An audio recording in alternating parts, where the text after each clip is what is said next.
either depressed or just lazy, I don't know. What I do know is that I've worn the same boxers for 3 days now. I haven't showered in at least 5. I think I woke up at 1 today but got out of bed at 7. At least I FaceTimed my parents just now. They're probably the only people I will talk to today. I say this as I repeat my routine of staring at my phone, this conglomerate of LEDs telling me that the world's fucked. Homelessness and helplessness, corruption and consumption, there's really no consensus, no solution to this tragic situation. I want to change the world, but I can't even get out of bed. At least I find some solace in this lawless world, the internet. Some subpar meme to humor me, an echoing chamber on Reddit, where every click feeds into my insatiable appetite. Because lately I've been feeling everything. Apathy is a tragedy and boredom is a crime. My attention span is a wild goose chase. I find no antidote for the loneliness. I escape into the windy corridors of this city, through the underpass littered with activistic graffiti, down to Cowgate, looking ever so bold now, surrounded by mystical architecture and gradual gentrification. Together, tradition and progress make me feel small. Exacerbating my own prejudices, mass information, dissonance and dissociation. There's nowhere to hide from it anymore. Maybe I need religion again, embrace worship and the mood of it all. To accept that this is a scandal of the heart, that my allegiance has been misplaced amongst the confusion. But when communion is commodified, confession becomes leverage and blood runs deep for the bloodlines that run this institution. See, I don't claim to be a saint, but I question the extent of my bondage to this body. Like Job chained up for questioning the cause of nature, how do I escape before the worst of it comes?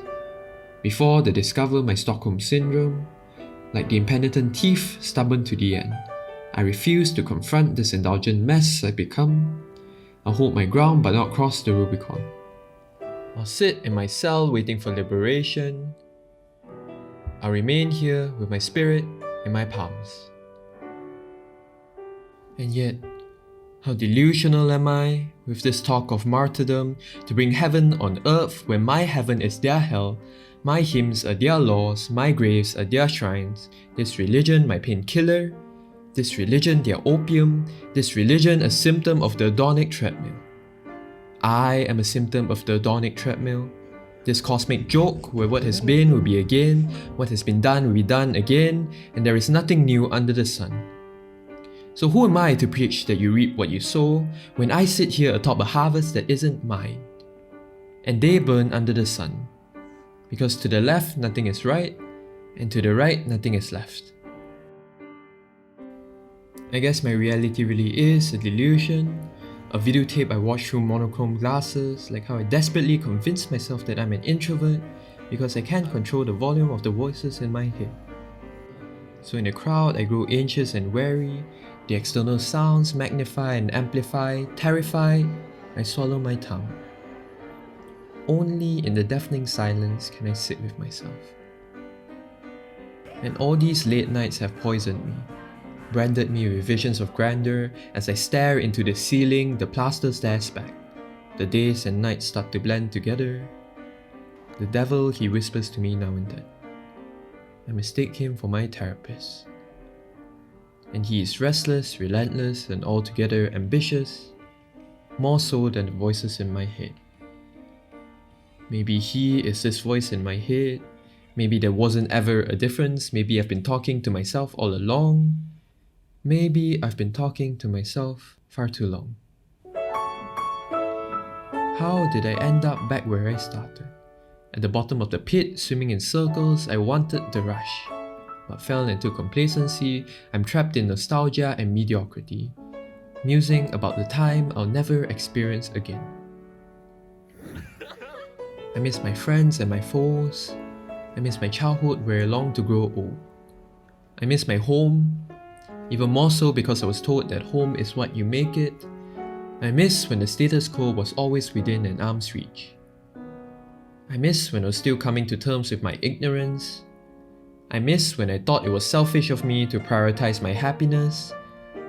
I miss when I was optimistic about my future and about my existence.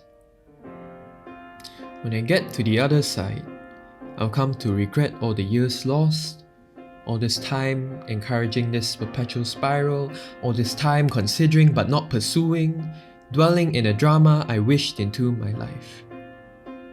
Failing to impress anyone with this introspection, I realize that I cannot stay in this deceptive desensitization. It's 5 AM now and I see the dawn coming. One final push till I'm on the other side. I'm done borrowing happiness from tomorrow. I'm taken aback to that forsaken campsite along the muddy beach.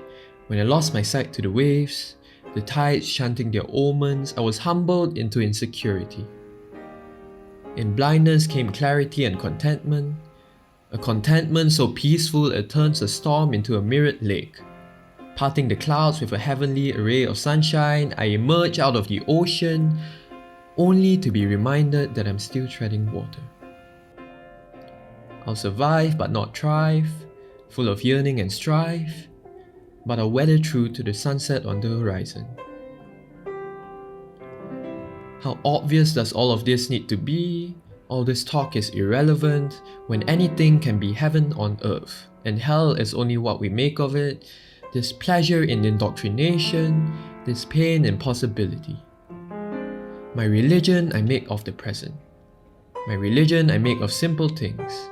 My religion is nothing but what I see in front of me, and I see no end to what there is. This beautiful dream. It is not good to dwell on the finitudes of it all. It is not good to let work go undone. For there is a new day with every sunrise. It is not for me to preach about privilege, yet I will still be grateful. I'll find hope in whatever heat I endure. Even if left and right equate to nothing, the past and the future prove that today is all there is. I believe I'm a pessimistic dreamer, albeit a slightly depressed and hopelessly lazy one. This depression makes you dwell on the lost possibilities. This laziness makes you miss out on all the opportunities. So maybe dreams are best left in bed. It's time for me to wake up. Everything and everyone can fade into black because I will still be here. I'll find that the only certainty one can have is the possibility of contentment, and that will be enough.